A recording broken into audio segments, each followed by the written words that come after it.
Welcome to the Once Upon an Island podcast, number 2 on the charts, number 1 in your hearts. I'm your host, Wesley, and of course, and I say of course, as if this is all time, but it's not, I am joined by my sassy co-host, Madison. And today we're talking about Survivor 49, episode 3 winner analysis. We're going to rank the remaining 14 players in the game. Should be 15, but it's not, it's 14. So, Madison, people have heard me talk plenty about the episode that happened this week. So I want to hear from you. What did you think about this? Basically an episode centered on the medical evacuation of Jake being bitten by a snake. Yeah, I mean, let's start by saying the obvious. I can't believe the guy who was hiding shoes ended up getting bit on the foot. That was almost poetic, but I am so glad he's okay. That was scary. You know, it was interesting actually to see this behind the scenes in a way I feel like we haven't seen before. I do think it was very heavily focused on this whole entire episode, but you know, it was cool to see just how many people are involved, to see the little survival guide, and it was sad to see his journey end the way it did. I honestly liked Jake, but I will say at this point, you know, this whole 3-tribe thing, someone's getting decimated every season. So I am really hopeful that we're moving to 2 tribes next week. I think we are, just it because looks of like math. it. Yeah. But yeah, it was an interesting episode. But I'm not going to lie, I was very focused on it. And it was, I don't know how to put it, but I guess because it wasn't something that was created by production. I'm not saying I want people to have medevacs all the time, but it was just organic. There were real reactions. It was hard on the players when they went to tribal, that sort of deal. Or not tribal, but challenge. So yeah, I don't know. It was just an authentic episode, even down to Sage when she was talking about, you know, just her life. All she did was share a story. We saw no pictures, we saw no videos, and it was authentic and it was real.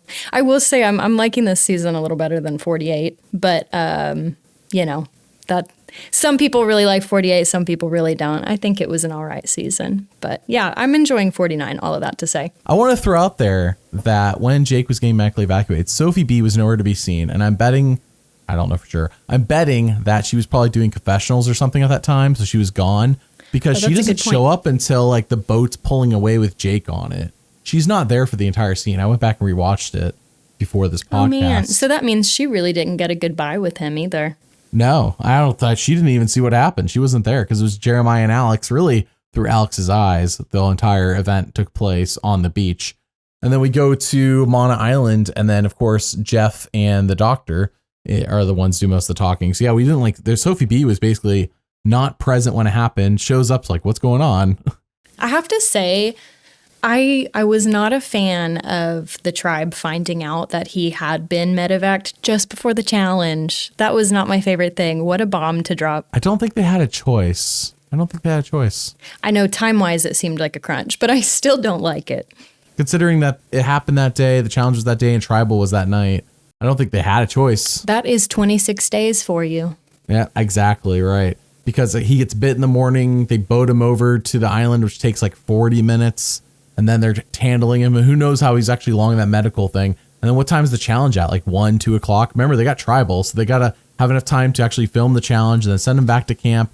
To then send him back to tribal. Like, and the sun sets, I think, 5:30, 6 o'clock. So they don't have a ton of time. Right. They don't have a ton of time. Remember, when they boat him to the challenge, you're boating him to the island Jake's on. So they got to boat him 40 minutes anyways to that challenge. And then they got to boat him back to their camp after they're done. It's always funny when Jeff's like, all right, swim back. Like they're going to swim back a 40-minute boat ride's worth of swimming. Like, you never know. Jeff's like, swim back. Like, okay, I'm not swimming back to my camp, Jeff. Where's the boat? I don't know, though. At the end of that challenge, after I saw a meme about it today, but Jeff was talking about like, this is silent. Like not anyone is cheering. 5 seconds later, Rizzo jumps off the platform and dives like all excited into the water. So maybe he was going to swim back to his island. Who knows? The Rizgod was trying to contain it as long as he could. And then he realized I can't. I must do a forward flip, a front flip. That's Rizgod for you. But, I have to say, to go back to, I believe it was when Jake was on the mat in the first episode, and he talked about how this was likely the last season that his dad was going to be able to witness. I do think his dad got to see, even if it was short-lived, his son was very loved on this season. I feel like Jake was pretty well liked by his tribe, and he did pretty good. So I'm personally happy for his dad to see that. I hope Survivor does another season where, like, I don't know if it's captains, but another season where, like, all, like, medical evacuations are here. Not Scoopin', but, the other. So you want Bruce again? Bruce, Bruce would be cool. But I'm just saying, anybody who's been medically evacuated, I think. Yeah. Well, Bruce already had a second shot. So I know. Those who have not had a second shot but were medically evacuated would be cool to have them back. I don't know what the format is, but it would be more interesting than just Survivor 51, no theme. I'm just ready for a theme. I'm ready for themes as well. And I sure hope that 50 makes them do themes again with 51 and beyond. But let's move on to what we're doing here today, which is winner rankings. I got to throw out there that the chart in the top right-hand corner of the video here on YouTube shows you the confessional counter. That's how many times people will talk to the camera in each episode. That's not the end-all be-all. It's just something we're going to reference. Our rankings are down in the description below, and we are going to go alphabetically through each player, showing our bias and favoritism along the way. Are you ready, Madison? Ready as ever. Okay, our first player is Alex. He is on at the time, at right now. We're going by where they are right now as far as I'm aware. The Blue Kelly tribe. He has 27 confessionals, the most out of anybody. Whopping average. He's averaging 9 an episode. And he is one of 2 people remaining on the Blue tribe. What do you think about Alex? Yeah, so, Alex, I think, generally has a good take on what's happening. He's pretty aware. He, at least on his own tribe, has had generally good relationships. He's been pretty insulated, though. That's what I think. He's good at befriending power players. But I also think he's good at not letting his ego get ahead of him. I feel like I haven't really even seen his ego yet.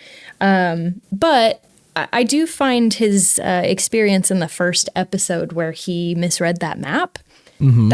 That's a telling thing to me. I'm curious if that's going to be, something that follows him in the sense that he continues to do things like that, or if it was just the adrenaline of day one. I'm by myself with the Rizgod. What do I do? Yeah, the Rizgod's very intimidating. He's a force. Well, it's a good thing Alex isn't on The Amazing Race, because there's not a lot of map rating here on Survivor. But valid. I do understand the concern that, is he going to blow it under pressure? Because this tribe still has not won any challenges, and they're not going to. They're going to be dissolved, it looks like, next time at Survivor. It looks like Sophie's on yellow, and I didn't catch which tribe Alex is on. Maybe he's on yellow, maybe he's on red. I think blue's done, and I think it's going to be red and yellow. Next time at Survivor just showed a bunch of yellow people. Maybe everybody's on yellow. Maybe we were just merging into one tribe. I don't think so. We're all one tribe, and it's the yellow tribe. But yeah. So are they together again? I don't know. But Alex, are you feeling good about him? Are you feeling low on him? Where do you have him ranked? So I don't feel terrible about him, but I don't feel like he's going to win. So I have him sitting at 5 right now. If he pulled off a win, my rankings could change as the season goes on, and I wouldn't be totally surprised because that happens. But as it stands right now, I don't see Alex winning, but he's got a better chance than a lot of people. For me, it's a little hard to read him and Sophie B because they've gotten so much focus simply due to the fact that they keep going to tribal, whereas, right, yellow nor red have gone. But I feel like we do have separation between the yellow tribe and the red tribe, the current iterations of them. And blue, it's really hard to read. They keep going tribal. It's kind of like when we were doing winter analysis, and I know you hadn't joined the podcast yet, but back during 46, and Kenzie's tribe kept losing over and over. We're like, well, the purple tribe, it's like, well, are they important, or are they just getting all this content because they just keep losing? And it's like the answer was both, as it turned out. Kenzie was the winner. She was on the losing tribe, so it ended up working out. But there's been other tribes that have been disasters, and if I'm recalling, I think green was the disaster one on 48. They ended up being unimportant. Like nobody even made Final 3 from that tribe, is from my recollection. It ended up being the orange tribe and the purple tribe that were important that season. So yeah, here it's like, is the blue tribe important in the long run, or is this just like a case of, okay, we're going to tribe swap and Sophie B and Alex are getting voted off soon. We make the merge. Maybe they make the merge, but they're gone. Like, how important are they? I don't know. Beyond, because they just had so much focus in 3 episodes for good reason, but also it's, unbalanced. If you have Alex and Sophie B, and those are the only 2 remaining on the tribe, I think it's very possible that both would be true, that it's because their tribe is really floundering, but also because you potentially have the winner or a final three in there. I think they're strong enough players to say that. I wish they were my team, because my fantasy team is Alex, which is, I'm like, okay, I feel okay about that. But my other player is Annie. And I'm like, that's terrible. Yeah, I got saw really that. Unlucky. Who do you have on your team? I have Jawan and Steven, so I think I'm pretty safe for now. They're still in the game. That's positive. I like that. I'm all right with it. I'll take it. Yeah, that's better than my team. My team's giving me nothing in points. All right, well, Alex, for me, I have number 6. I agree with you. He has the most confessionals. That right there is kind of a boost in terms of like, okay, well, they could have been not focusing on him if they wanted to, but also like, I mean, when they remember, like when Jake is getting medically evacuated, like I guess in retrospect, Jeremiah's getting voted off, but it was like kind of through Alex's eyes, Jake getting medically evacuated. Like we learned about almost everything through Alex. It wasn't through Jake, wasn't through Jeremiah, it's through Alex. And they could, sure. It wasn't through Sophi B, because as I said, I don't think she was even present for it. It looks like she didn't show up until like he was being voted away. If you watch that scene again. So they picked Alex. They picked Alex. With it being, from Alex's perspective, I would also say comparatively between Alex and Sophi B, they're both, at least up to this point, they have been talking about their relationship with Jake. And I feel like only Alex's relationship with Jake was really shown, at least more than Sophi B's. So I would agree that his perspective is really out there. Yeah. Yeah, I know. And I think Jake said he has 2 number 1s, but in reality to us, it was like, do you? Because to us, it seems like Alex. Didn't end up mattering, but yeah. And of course, Alex, without an idol now, I guess just to mention that, he played his idol, I think smartly, even though it only negated 1 vote. Like he wasn't going if he didn't play it, but I think to me, it would have been like a dumb move to not play your idol last night. Well, when there's only 3 people, yeah, I think it would be dumb not to. I don't want a repeat of, was it 46, where everyone went home with an idol? And why risk being blindsided? There's no need. Not worth it. There's no need. Oh, man. All right, well, for me, Alex is number 6, for you, number 5. Our next player is Jason. Jason is on the Yellow Hyena tribe, and Jason has the unfortunate curse, in terms of what we're talking about winner analysis here, he's the unfortunate curse of having a 0 confessional episode in episode 2. He has 4 total confessionals, which 4 is fine, but it's the fact that he has a 0, a skunk. One of his episodes, no confessionals. He does. And for those who have been listening to this podcast, you know that since 42, that is a death knell. You cannot win with 0 confessionals. Now, one day we might be proven wrong. One day somebody might win. And I thought it was going to be last season when it was Joe. I thought Joe was going to win after getting 0 confessional episode. And boy, did I learn my own lesson again. When I learned that Joe, I was wrong. Joe did not win. And the rule's still in place. So I'm going to hold to that. There's no reason to upturn it. I think Jason, in my opinion, dead in the water in terms of winner analysis. I have him ranked number 11. I also have him as 11 for the very same reason. And it's a bummer because for this tribe, 4 of the 6 have had 0 confessional episodes? What is happening? Hyena, what's going on? But I do like what I've seen of Jason. I wish we saw more, but I really just know the Kella tribe, But he is a puzzle wizard. I'll give him that. Yeah, he's really good at puzzles. And the one thing that was concerning to me last night was when Jeff pointed out how he's really good at puzzles. Yeah, it's a thing that everyone knows now if they didn't already. I would be like, Jeff, can you shush? Can you stop ruining? I know, Jeff, don't draw attention to me. Actually, I would just like to Gabler my way to the end, please. Yeah, stop it. But yeah, with Jason, I just wish I knew him better. I wish I knew a lot of people better on the season at this point. Jason, I hardly knew ye. Yeah, Jason. Great hair. Unfortunately, those are confessionals, so I would need to see something massively different in the edit. And even then, I think I would still be, is trepidatious the right word? Can I use that here? I don't know if that's even a word. That's it sounds like a word that I've read. Trepidatious. I would be very reluctant to consider Jason, even if he was given like the most perfect edit through the end of the game, to put him at number 1 and to think that he's winning because of the 0 confessionals. Like, I feel like I learned my lesson from Joe. I feel like I did. Listen, I hopped on the Kyle train before you. I know. And I would love to say it's for that reason, but it wasn't. Hey, it's a better read than me. I had Kyle at number 2 at the end of last season, but I was like, I got to stick to Joe. I think Joe's winning it. Boy, was I wrong. He was a strong contender. I'm only 8 for 10. After the season, I want to be 9 for 11. We'll hope. All right, our next player is Jawan. Jawan is on the Red Uli tribe. Something important about Jawan. He has 11 confessionals. He has never been skunked in an episode. So he's in double digits, which is more than I could say for like half the cast. Jawan, though, last night, was it him when he was talking to Sage? Was he the one that recognized that they're in the bottom, or was that Sage that recognized they're in the bottom of their tribe? It was Jawan talking to Sage, I'm pretty sure. But I believe Sage brought it up. Okay, Sage brought it up. I think he acknowledged it because she brought it up, if I'm recalling correctly. What do you think about Jawan then? I like Jawan. I've liked him from the start, and he stood out to me when I was, I do a personal Survivor Fantasy League with some friends. He's not on my personal team, but I really liked him from the start, and I liked watching him. I think he's growing. I think he's adaptable, and realistically, again, you can guess how I feel about 3 tribes at this point, but with this 3 tribe setup, you're always set up for a 4 and a 2 on every single tribe, and it's really unfortunate when you're one of the 2, and he just has been. So, he has to work on earning favor, and I think, was it first episode? I think it was the first episode when he did the tribe disadvantage. It was second episode. What am I saying, right? Yeah. Second episode? Yeah, it was last week.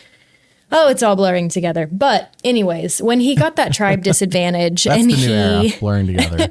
It looks really similar every single episode. Anyways, whenever he told his team very openly that he had that choice and he made it, I do think what I'm about to say is an unpopular opinion, but I am in support of his decision to do that because he knew he needed favor with his team, and I think he has come across as honest so far. So I feel like his tribe believed him, and I think that was a good thing. So I feel like he's got good social reads, even if he doesn't necessarily have good social standing yet. Does that make sense? Yes, I think he made the right move last week as well. I just, the way he handled it could have been better from what we saw. But I think the right decision was made. Like, I don't think you even tell anybody there was a choice. You just tell them, I won this when I won the challenge. You don't even tell them there's a choice. Because why put a seed of doubt in anybody's mind?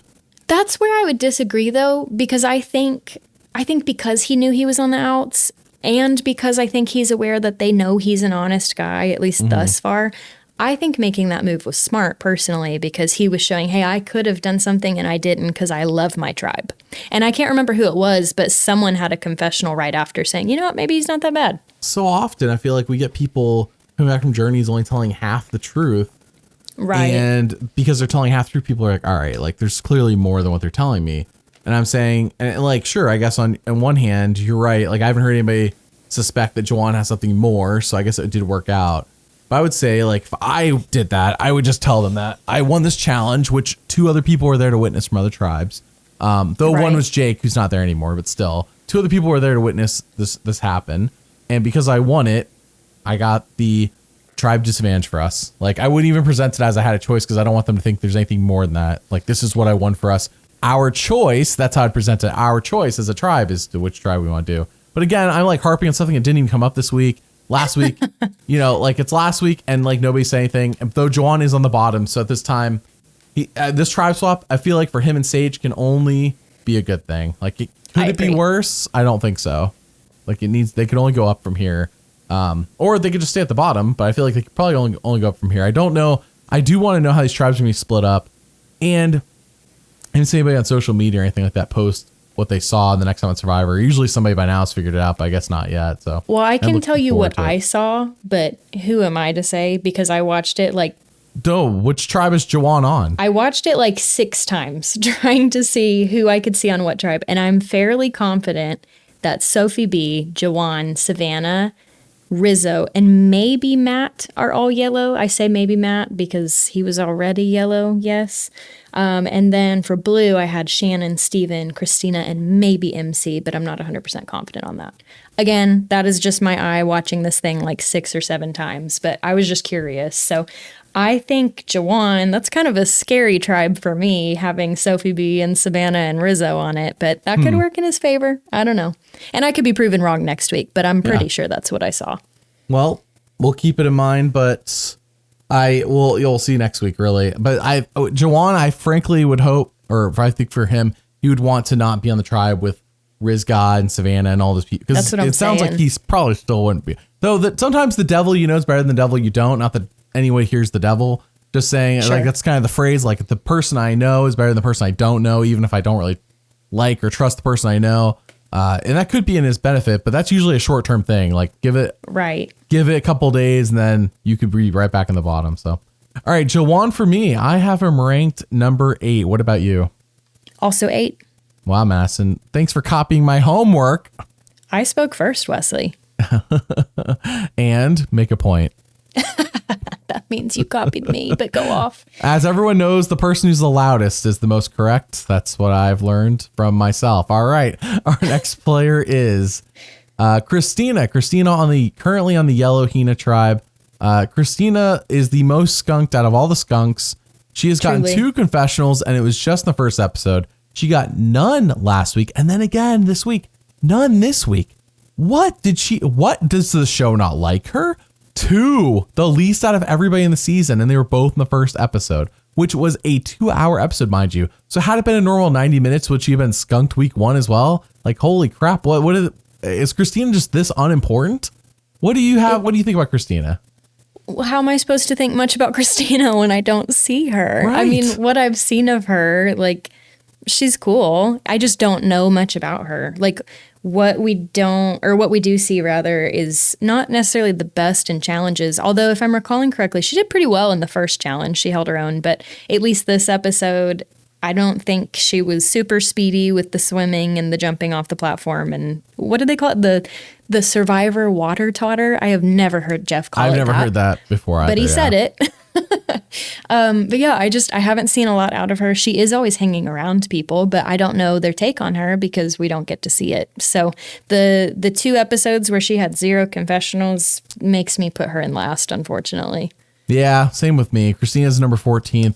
Last week she was already tied for the bottom, and frankly, I would have her tied for the bottom, but I feel like everyone else I have near the bottom from 11 through 14 are people who all have a 0 confessional episode. Believe it or not, we already have 4 people. Kristina has a double, so it's almost like it's doubly worse. So with that, she has to be 14th. I can't have her above anyone else unless somebody else has like a triple. But at this point, it's just a double. Kristina on track. Maybe next week she gets triple. Who knows? Could Kristina be could she be purple Kristina? Could she get purpled until the post merge? No confessionals till the post merge. That would be so sad. You work that hard to get on Survivor and not get any airtime. But I will say Purple Kelly is now more remembered because of her lack of confessionals. But that is true. It's only with the hardcore fans. Like casual audience does not remember Purple Kelly. Only as hardcores who are obsessed with the fact that like for 10 episodes she got 0 confessionals, something insane like that. So. Maybe Kristina will be 11 episodes. Is that even mathematically possible? I don't even know if it was 10 for Purple Kelly. I'm just spitballing a number here. I could be wrong. All right, let's move on. Kristina ranked last for both of us. Our next player is, let's see here, Matt, who's also in the Yellow Hina tribe. Matt, unfortunately, joins the skunked group. He got 0 confessionals this week, though he had 8 in the first 2 episodes. So the most out of anybody who's had a skunked episode is Matt. But still, this Yellow tribe, we have talked about 3 people so far who have been skunked, and we're not done yet. The 4th person is also on the Yellow tribe. This Yellow tribe, it seems so unimportant to the overall narrative, I guess.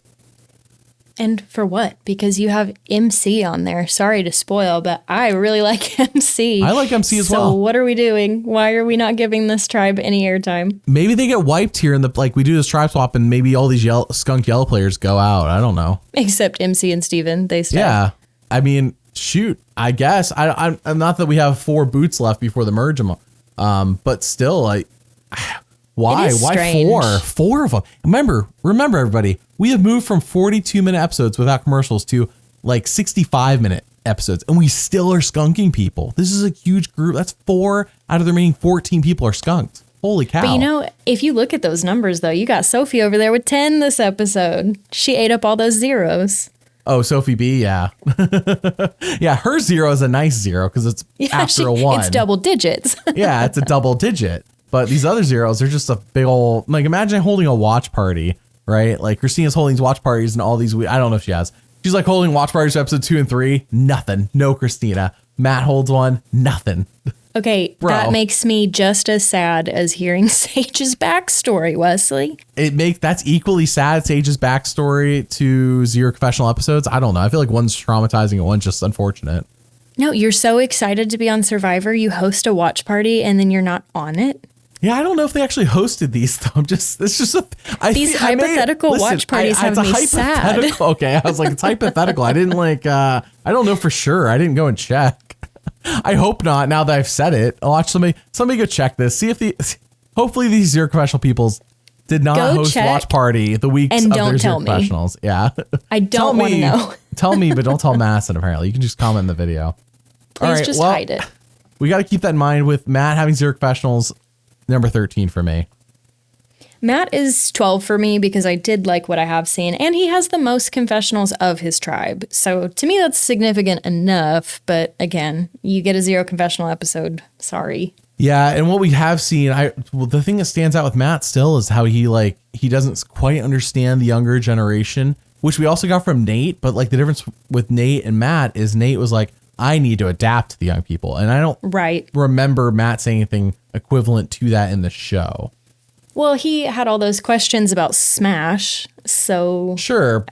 And that was like week 1. But like, I don't know if... It just didn't feel the same as Nate. Like Nate feels more relatable and like he's like, okay, I need to adapt to the people around me to do well in this game. I never heard anything like that out of Matt's mouth, which makes me think narratively that Nate is probably going to do better than Matt. I would agree with you. I think Nate's a little more seamless in how he's integrating with the younger people, whereas Matt is making the age difference a little more known. So like asking questions about Smash or streaming or whatever it is, bringing up how much younger everyone is as much as he is, or at least as much as he did when he got to have confessionals. Yeah, it's a difference between the two for sure. Well, that's it for Matt. Let's move on to MC, one of the few yellow people who has not been skunked. MC on the Yellow Hyena tribe currently has 7 confessionals, which is not that many. It's less than Matt, but she's never been skunked, and she has the Beware advantage. Though I wonder, I would have to go back and look at the rules of the Beware advantage. Her and Rizgod both have one, and does it matter which camp they're at when they lose? Like, are they going to get appropriate? Are they on the same tribe together? You said you went back and looked. Is she on yellow still with Rizgod? So if I'm correct in thinking, I literally feel like I saw a glimmer of her glasses in a little part of the next time on Survivor. I think she's on the blue tribe. So what's curious to me... so it's not a red tribe. It's a blue tribe. Am I saying red? I'm pretty sure it's blue. Oh, I thought it was going to be red and yellow. I thought blue was dead. You're saying blue's alive and red's dead. I think blue is alive and red is dead. Why would but I could have completely said that differently at the beginning. But here's right. my reason for thinking that, though. Blue, right, is the one that just got decimated, and it's the one where Alex's idol just got flushed. So I'm wondering if they're going back to Blue's camp because now there can be another idol. That is something that Sophie was thinking about in flushing Alex's idol. So that's my own personal idea as to why red would be gone, but I'm pretty sure red is gone. Interesting. Yeah, so I guess red's dead and then blue is going to... Okay, I thought they would kill blue just based on the fact they're down 2 people, but that camp that they use for blue, they use, I think, like every season. So I'm betting it's more based on which location do they like filming at more so than how have the tribes performed. That makes sense. Which, as an aside, to me... I miss traveling because I'm starting to recognize rocks, Wesley. I am recognizing literal rocks. You miss the show traveling or you miss yourself traveling?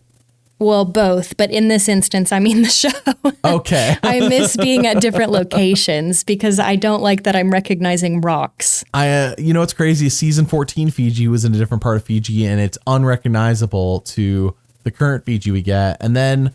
Even in older seasons that they filmed in this era, so since season 33, they've had some other campsites that they filmed at that they only did like 1 or 2 times and they haven't filmed that since. And it's like, man, I kind of wish you guys would go to those because at least it would be visually different.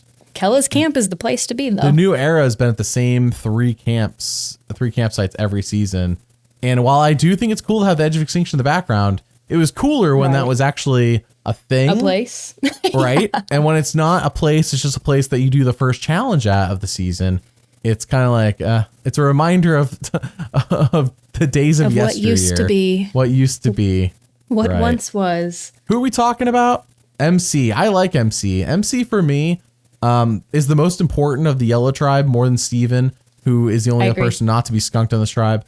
However, I wonder what will happen moving forward. MC feels the most important of the yellow. And for that, she's number 3 for me, which might be a little, I think she's high for you too, right? She is actually also number 3 for me. Again, you copied my homework. Yep. Wesley, I'm talking first next time.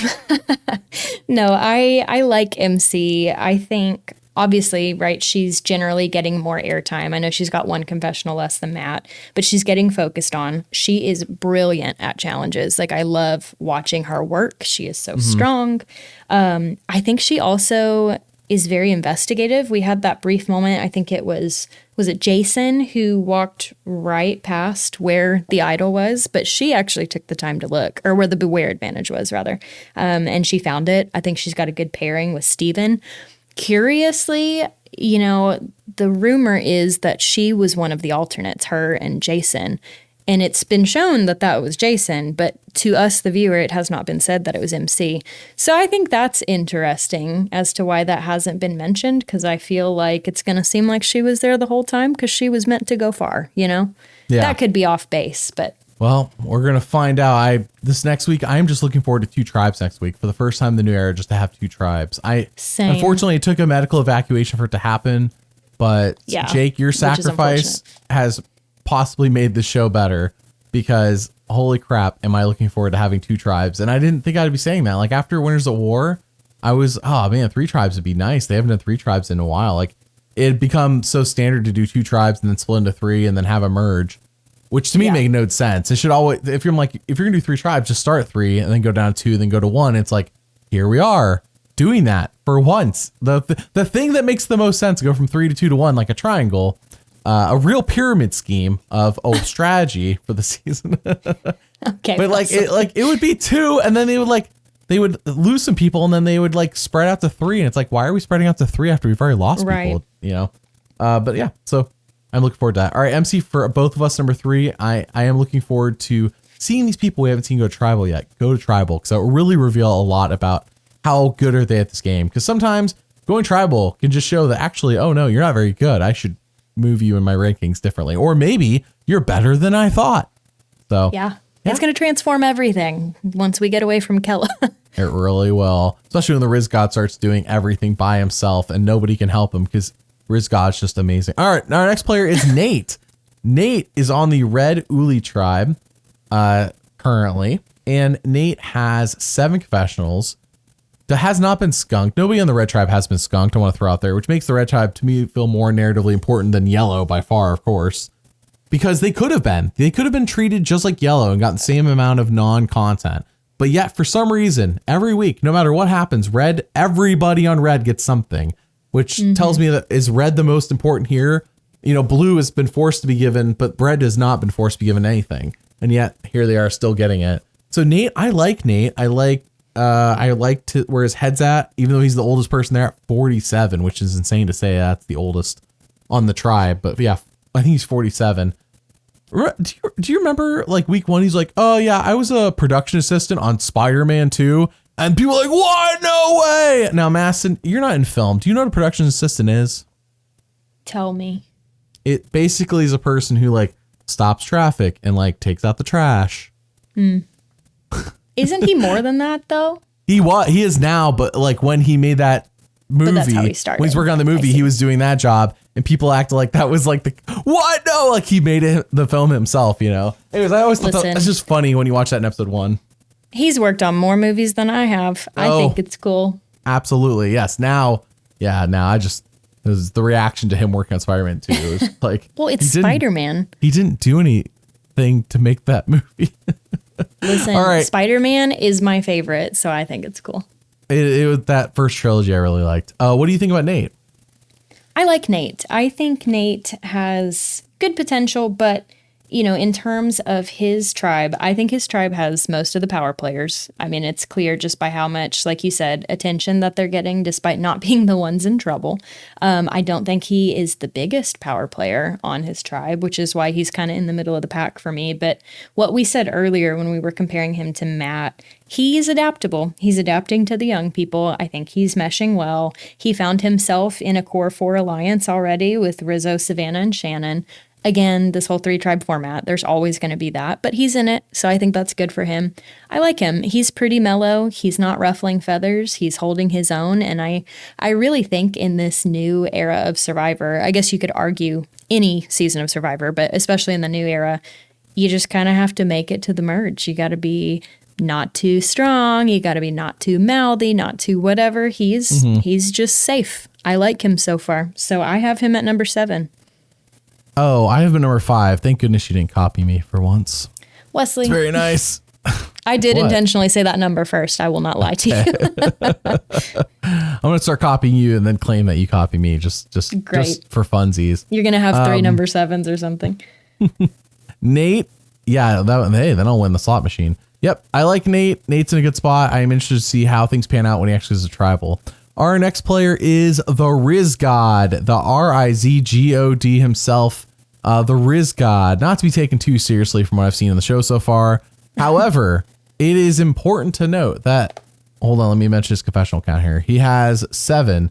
Oh, sorry, that's an 8. Rizgod has 15. Of course, he got 12 in the first episode, and I bet you a bunch of those were just based on going to that one challenge he did against Alex. Right. However, the Rizgod has the beware advantage, and he did tell everyone, which I felt was a mistake. Now that's just me, Madison. Do you agree or do you disagree on him telling everybody about the beware advantage?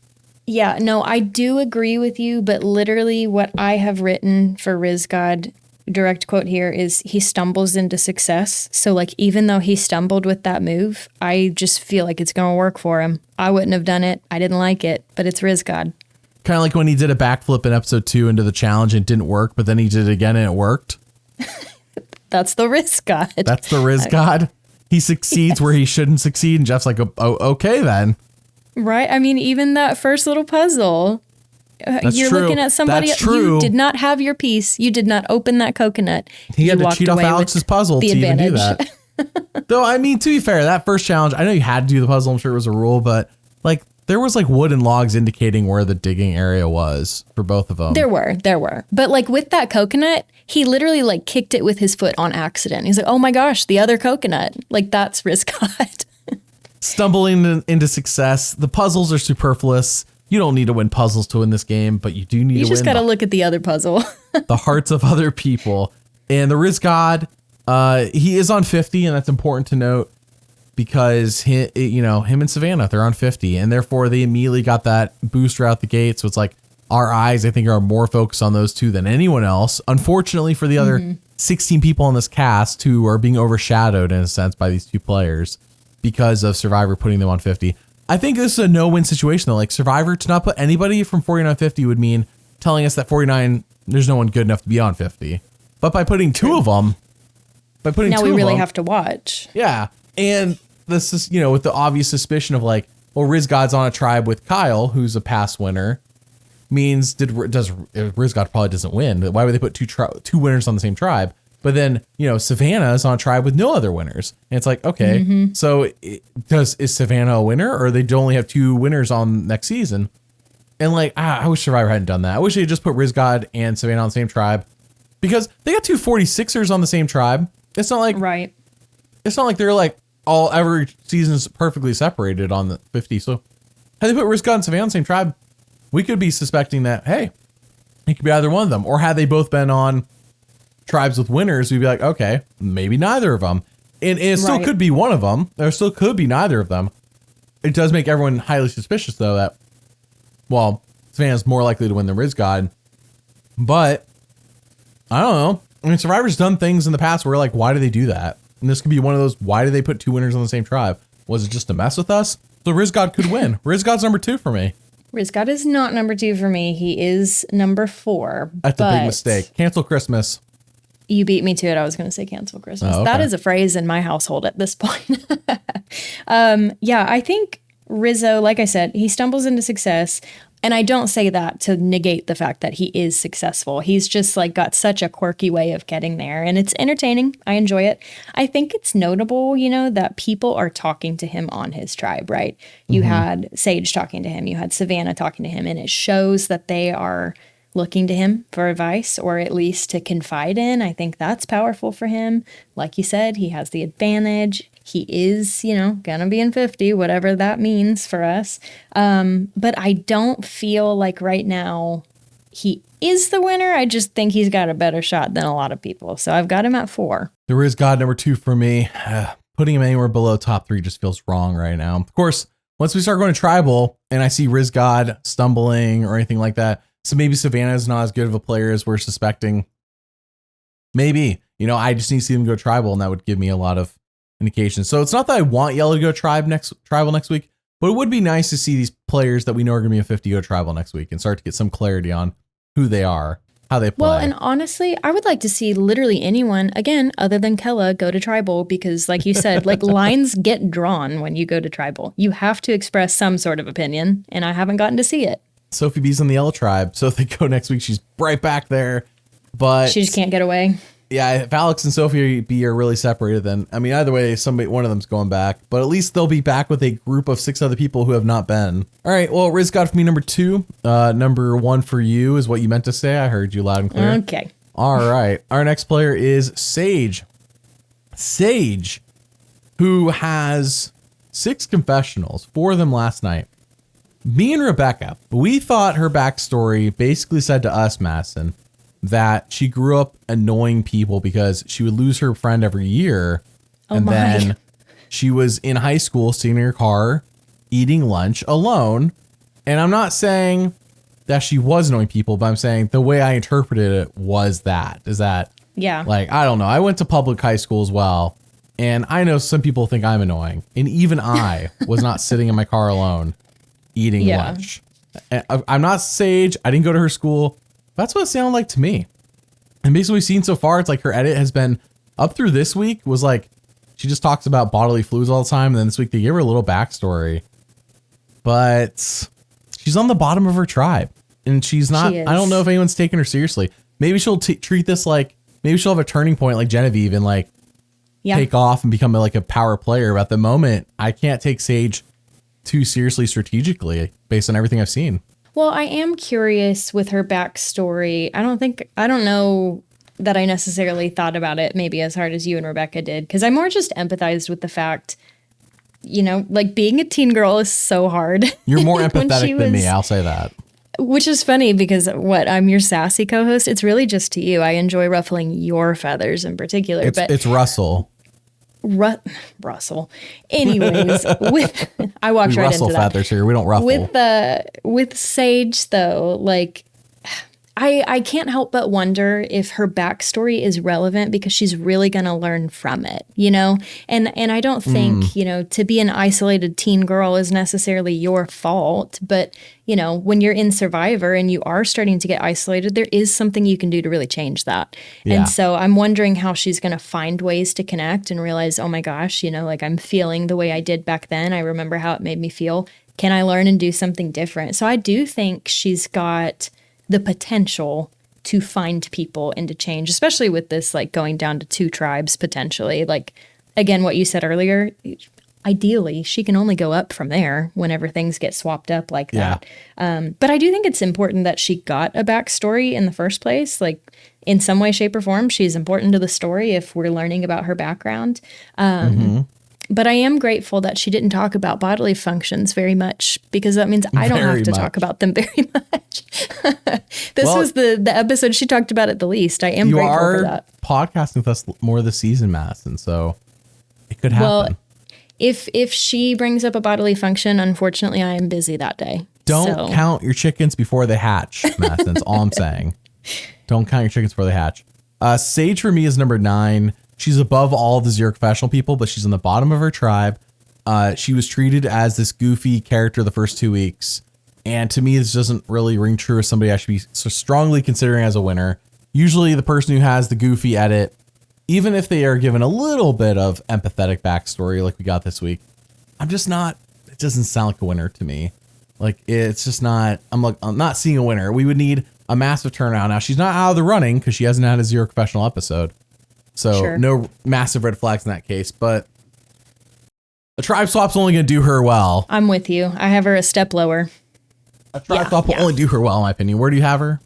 I have her at 10, so I have her 1 below you. Okay, well, I do like Sage. I just don't see winner potential at the moment with her.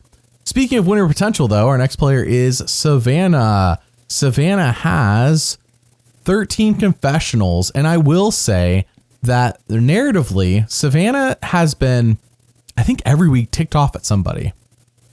True. Week but haven't one, we seen her acting on it? No. Week 1, she was annoyed at Shannon for vibing and having an aura of immaculate aura or whatever. Last week, Jawan opened her bag or used her bag on accident. She's like, inside, I'm raging, I'm seething mad. And then this week, who was she mad at? I think it was Sage, wasn't it not? Oh, it was Sage because Sage talked to Shannon, who talked to Savannah. Right. She's been mad at half her tribe so far. She's been mad at Shannon, Sage, and Jawan. Now, has she acted on any of this? No, because she hasn't been tribal yet. But the first episode was called Act 1 of a horror movie. Well, the monster/killer has not been revealed yet, but I think we all know it's probably Savannah, based on the fact that she's the only one in this happy-go-lucky season, like seething anger underneath at everybody. Anybody does her slightly wrong, she's angry at. But that control she has over it and the way she connects anyways, I mean, that says something. You can be angry, but what are you doing? That's a good killer. I'm saying narratively, that's what they're setting us up with. They're setting us up with, if this is Act 1 of a horror movie, episode 1, that means that we're just setting everybody up. Here's all our fodder for the killer to come along and slash. Well, speaking of, I guess, slashing, this episode did open up with her providing for her tribe by like hacking that coconut into nothing so they could eat it. I did feel like that was a very intentional opening scene for them because look at her being the one to provide and lead the tribe, but like no one acknowledged it. And truthfully, I think the only person who has acknowledged her power was Sage to Shannon, who, another example of Savannah's power, immediately told Savannah about it. Like Savannah feels in control, but where Annie said she felt like she was in control and was calling herself the puppet master, Savannah is saying somewhat similar things, and I believe it. It's beyond what we think we know about 50 in terms of Savannah being the only, she's on a tribe with no other winner, so maybe she's the winner simply because of that. Beyond that, there is so much so far setting her up positively. Now, it could be a situation where they're setting her up, and now I'm harkening back to season 19 just because he was so iconic, Russell Hantz, where he also was like super prominent and he was like super evil. Of course, he was more outwardly evil from the very beginning. He wasn't like seething to himself. He was seething outside to others. He was seething to us though in confessionals a lot.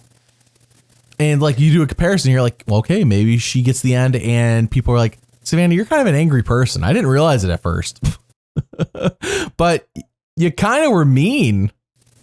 In this day and age of Survivor, like you can't really have a modern day Russell, right? Like the way Russell acted, I don't think you'd last very long. They wouldn't even cast that. That's not what they're looking for anymore. Anyways, point being is that Savannah, she could get to the end and be treated like, Savannah, I thought you were cool at the beginning. And then we start going tribal and you're just kind of like mean, Like I felt connected to you, but then it's like, I'm saying that could happen if she's really the killer, the whore, the horror. There's a horror movie and she's the killer. Because who else is the killer? Rizgod? I don't think it's Rizgod. Accidentally. He stumbles into it. He stumbles into murdering. I didn't even mean to. Didn't mean to vote everybody off and cut you all off. It was an accident. So Savannah's number 1 for factors that, the show gave us in the season itself. And of course, what they have basically done by casting her on 50 on the tribe they did. Again, I wish they had just put her and Rizgod on the same tribe or her on a tribe with a winner. That'd be great, but they didn't. So I feel like we know more than we really should, frankly. Yeah, I also have her as number 1. And I would love to say like, oh, I'm not biased by season 50. I, of course, am a little bit. I'm a human. But I do think what we've seen this season is really telling of a potential winner. And, she's providing. She has relationships with just about everyone. It's clear that she's in control. Yes, her confessionals are very honest about how she's feeling. But she, at least from what we've seen, masks that well with everyone. She's pretty solid in challenges. She messed up on the challenge and like made up that ground so quickly, and she did not have any sort of short fuse about the fact that she messed up. So I really like her, and I think she's the winner right now. That could change, but she's my number 1. Without the knowledge of 50, she would still be top 3 for me. And with that, It's like, okay, they've done a good job of presenting her well, because it's not like she's been getting Kristina at it and we're like, this person's on 50. We don't even know who they are. Yeah. Yeah. I feel like they kind of have to, though.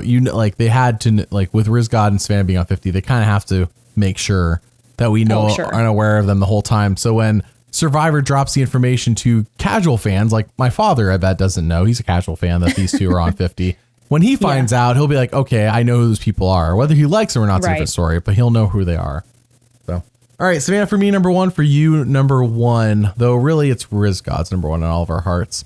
All right, our next player is Shannon. Man, we have 5 Red Tribe people in a row. Shannon is our next player. She has 7 confessionals, has not been skunked in any episode. She is in with the Majority Alliance, but is she on the Yellow Tribe next week? You said you saw her or you didn't? Let me pull it back up and make sure I tell you. There's so many S names this season. It really throws me off. When Sage talks to Shannon about Savannah, I'm like, this is too much. It's a lot going on. I really have to work on my memory. And then you just throw in Steven. He's a boy, but God forbid Sophie and Steven jump in, you know? Imagine Sage talk to Shannon about Sophie and then Steven's listening and talking about Savannah. It's like, so much. So from what I saw, I thought he was on the Blue Tribe. Or she was on the Blue Tribe. Okay, so she gets separated. That's not good because her peeps are on the Yellow Tribe. Right. With Rizgod and Savannah. You said Sage. You know which tribe Sage is on? I'm sorry, not Sage. I didn't see Sage. Sorry, Nate. Nate is what I meant. Nate's on Yellow, I think. Nate is on Yellow, I think. I have seen that people think that. I didn't see it with my own eyes, so I'm not sure. When it was one of those things. Like I saw Matt on Yellow. I think I saw Nate. I saw Rizgod, Savannah, Sophi B. So. Yeah, it seems like a lot of the red people made it to the new Yellow Tribe. But yeah, red's been disbanded. Yellow is what I was most confident in. That's the one they showed the most. It's like, hopefully they go to hopefully that means they go to tribal. All right. We'll see. So our next player is Shannon. And with Shannon, I have very like mixed feelings. On one hand, I remember week 1 where Savannah was kind of like not making fun of, but kind of, even despite the fact she's associated with her and is in an alliance with her. Mm-hmm. She did undercut Shannon week 1. She did. And I remember. It was a unique experience, it looked like, for Savannah to be participating in Shannon's version of mindfulness on the beach. I can't remember exactly what they were doing. Was it yoga? What were they doing? Was that when she was praying over something like the crab? She did do that at some point as well. Yeah. I'm not sure. Shannon. That was not treated very seriously when it happened, I gotta say. No. They were not treating that super seriously. Shannon, to me, she's standing out like as a human being with a personality, but not necessarily a player. I feel like she's a number, but if you look at her core 4, I would say she's probably going to be the bottom of that. But that said, I do think she gained a lot of trust by going straight to Savannah about that Sage stuff. So I don't know. I'm not sure about her quite yet. Yeah, it's funny because despite being on a tribe, it's been important having confessionals. I feel like kind of like Sage, she hasn't been treated too seriously, and I'm not sure if I as well could rank her high because of that. Yeah. I just don't know. But she does seem very loyal, so I can see her going far. Like, I feel confident in her ability to build relationships. I'm just not necessarily in her ability to stand out and own a winning game quite yet. If our read on who is on Yellow and who is on Blue next week is correct, it sounds like she might be on the chopping block because all of her peeps, again, are on the other tribe. Maybe she'll make a fresh start, though, because I will say she did get everyone to do the stuff she was doing. Like, she got everyone on the beach. They were being mindful. They were doing the stuff. So maybe she can pull it together for round 2. It's easy day, first episode to do that.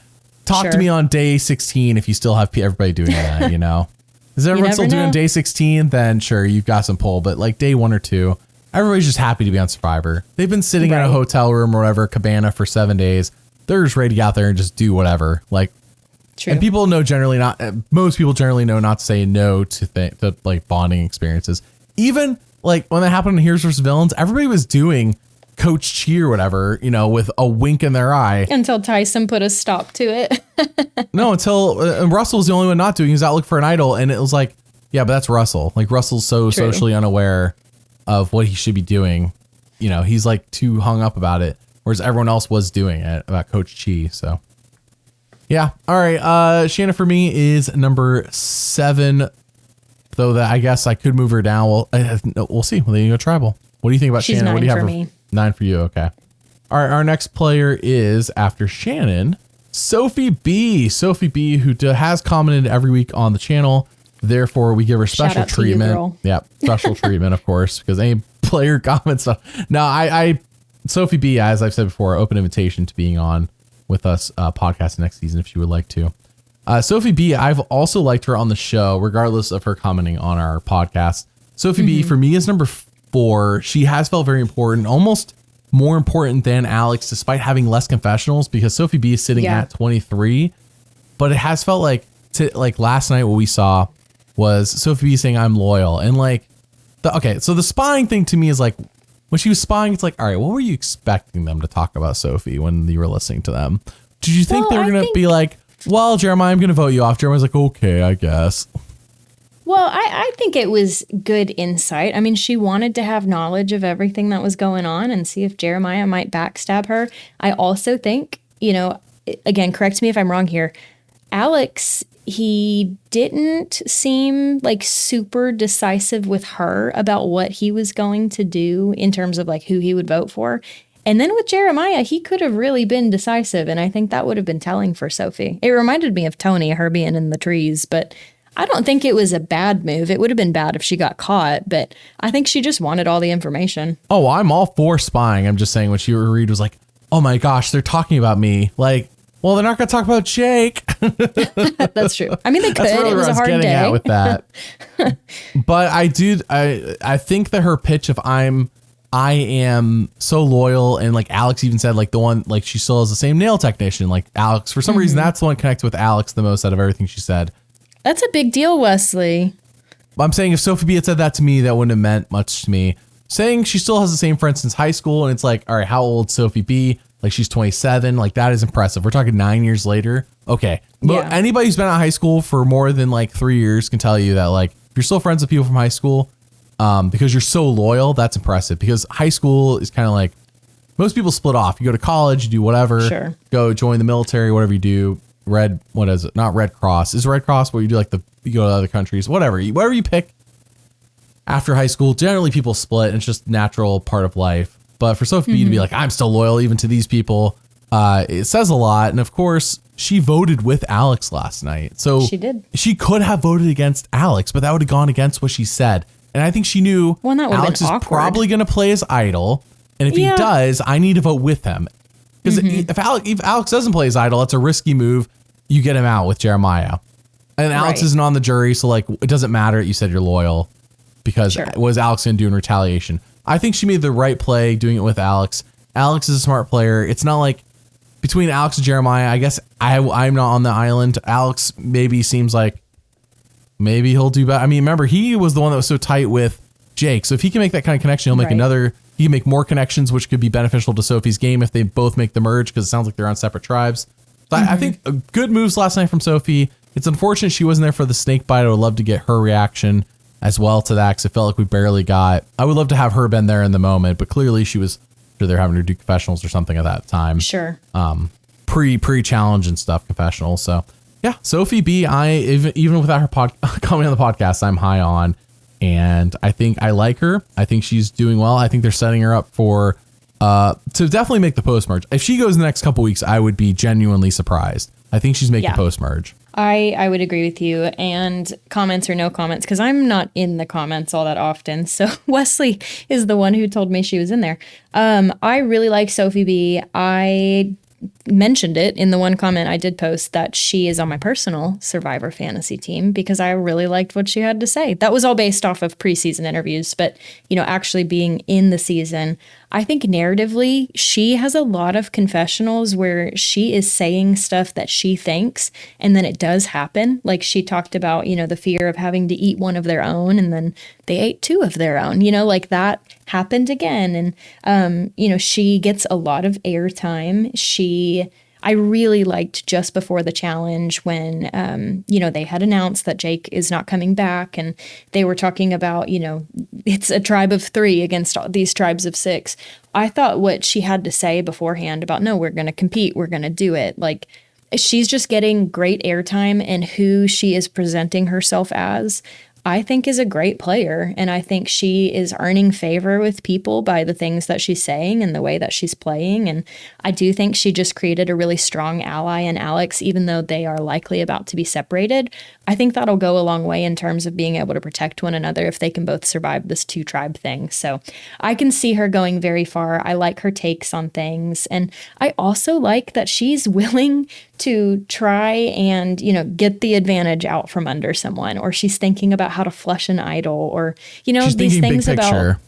She is thinking big picture, and she's thinking about it even with people she's close with while still protecting those relationships. So I feel very good about her, and I have her placed at number 2.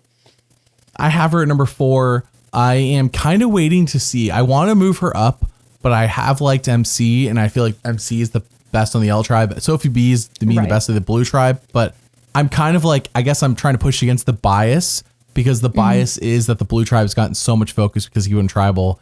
And I just am naturally, I guess I'm anti-establishment. I'm anti, what is the edit forcing down my throat? No, not really. Sure. It's more like I would love to see what happens when she doesn't go tribal. How important is she then? So like next week, if Yellow doesn't go, how important is Sophie B to the story? I would love to see that. So for me, she's number 4. She could definitely move up to 3, maybe even 2. Again, Rizgod is right now for me coasting a lot off of the fact that he's on 50, because if he wasn't on 50, I love his name, love his energy. But he is coasting off the fact he's on 50, because if he wasn't on 50, like I didn't know he's on 50 or he wasn't on 50, then he would probably be a couple spots lower, and Sophie B probably would. She can move up to 2 is what I'm saying. I don't know if she can crack 1. It would right now, the armor of 1 is too strong to be cracked. We need to see something. I need to see something. I mean, Savannah gets a 0 confessional episode. The crack is there. That's a huge crack. That's a huge crack. I mean, I thought that before, and then Joe got 0 confessionals, and that's what I'm saying. Learn your lesson. Will I ever though? Watch Savannah get a 0 confessional, and then I'm like, I don't think I've learned the lesson still. Beat me up more. I think she actually still wins. How many times we got to teach you this lesson, old man? I don't know. Keep teaching to me, I guess. Yeah. So Sophie B number 4, I could definitely see potential for moving up, but also if her tribe doesn't go tribal and she gets a skunked episode, you got to move down. It could go the other way. Fair. It could go the other way. I think there's potential to move up, but I wouldn't be shocked if there's like, she just stays out of drama. She's like, finally, I'm on a tribe where other people are. It's not me. It's not. I'm not that she's drama, but not that she's just like kind of avoids the chaos. Well, I think she's smart enough to like kind of have that Sandra approach of, well, if it's not me, that's fine. I think she could do that. Yeah, that's the way to go about it. All right, well, with that, let's move on to our next player, Sophie S of the Yellow Hina tribe. Sophie S had the unfortunate circumstance of getting a 0 confessional episode this week, along with Kristina and Matt. Only 3 on the season, and even with the 3 confessionals, I feel like I know Kristina somewhat. Like I got her energy in the first episode. I don't know who Sophie S is. I am so sorry to you, Sophie S. I had to look her up again because I was like, I know there are 2 Sophies, and I can't remember anyone or anything about this Sophie. Yeah, why would they put 2? That's crazy to me. Well, it's not even that I care about. You can have multiple people of the same name, but like I don't remember this Sophie very well. I don't have really anything to say on her, and her getting that 0 confessional episode helps me because I don't know what I would have said. Let's give me a shorter section, because for me, Sophie S, I barely know you. You're also number 12, but you could easily be 13. Like it just doesn't mean anything to me. I'm sorry to you, Sophie. Yeah, you're 13 for me as well. I imagine her hosting watch parties, and people are like, "I know you, Sophie," but in the show, I don't know you. Quit doing this with the watch party. Why does Yellow keep hosting all the watch parties? You are hurting my soul every time you bring up the hypothetical watch party. The hypothetical, yeah. It has to be hypothetical. I hope so. Our last player is Steven. He is also the Yellow Tribe. Him and MC, the only 2 not to have a skunked episode of the Yellow Tribe. He has 7 on the season. Last night, we saw him and MC. We saw a connection between him and MC. They're close. I don't think they're both on the same, or I think they both are on the same tribe next week. I think they're both on the new Blue next week, based on what you've said and what I've gathered. So they're both on the same tribe next week. MC has that Beware advantage. And while he doesn't know about it, by the way, I like that MC didn't tell everybody and Rizgod did. I like that MC didn't tell everybody. So I mean, right. I like she didn't do it. Positive for her. Steven, I feel like going to be solid. He's got a partner in crime here with MC. I think going into the new Blue tribe, it sounds to me like there's a majority of these yellow people on that tribe. whereas there's majority red on the new yellow, from my understanding. I think Steven's in a solid spot. He's not, I feel like I'm missing, entire yellow tribe, I feel like I'm missing like more reasons to care about them as a whole. We just don't see them. Or we do, and just, for some reason their content isn't connecting the same way as with red. Like, get rid of the fact people aren't 50. I feel like I still would favor red. Just look at the confessional numbers alone. It's not even close. I think that makes sense. Right, it's not even close. So Steven, I like him. What do you think about him? I also like Steven. I think his partnership with MC, like, I think that is really good for him. He's good at puzzles. I remember in the first episode too, we did see a lot more content on him, and I really liked him then as well. So what did they call him? Somebody called him Discount Ryan Reynolds, and then MC was like, no, Ryan Reynolds is a discount Steven. Like, that's when I knew that partnership was going to last. Are they both single? Because that could change real fast. Listen, I know nothing about that. But anyways, with Steven, I do like him. I have to say, I don't know if you noticed this, but in his confessionals, it's like he got a new scab every time he spoke. I don't know what was happening to that man, but he was cut up. So I believe he's working hard just because of all those scabs. But yeah, I have him kind of in the middle of the pack. He's number 6 for me. I'm excited to see more of him and see, hopefully some lines drawn later if he has to go to tribal, and see his, ally MC, how the two of them stick together or don't. I think there's potential. Okay. Well, for me, Steven is number 10, but I just, outside of MC, I don't really feel good about anybody from Yellow with their winner potential. Yeah, I think that is completely fair at this point. Straight up. Well, I think that's it. All we have for this week for the winner analysis. Join us again next week as Rebecca and I break down the episode 4 right after on Wednesday night, and then Madison will be joining us again next week. One, I am trying to. It hasn't yet to happen, but at some point, I will get Rebecca, Madison, and Mary in the same room, and we can prove they're different people. To all podcasts at the same time. I think I'm actually Rebecca, and I've just used a different voice this whole time. All 3 of you might just be the same person, just using a voice modifier. No, we're just in a trench coat. We just differ the face. Very different personalities between the 3 of you. So I don't think any of you are good enough actors to be the other 2, is what I'm trying to say. And I'm not good enough actor to be any of you. So, all right. Well, we thank you all for joining us, and we'll see you all next time. Bye.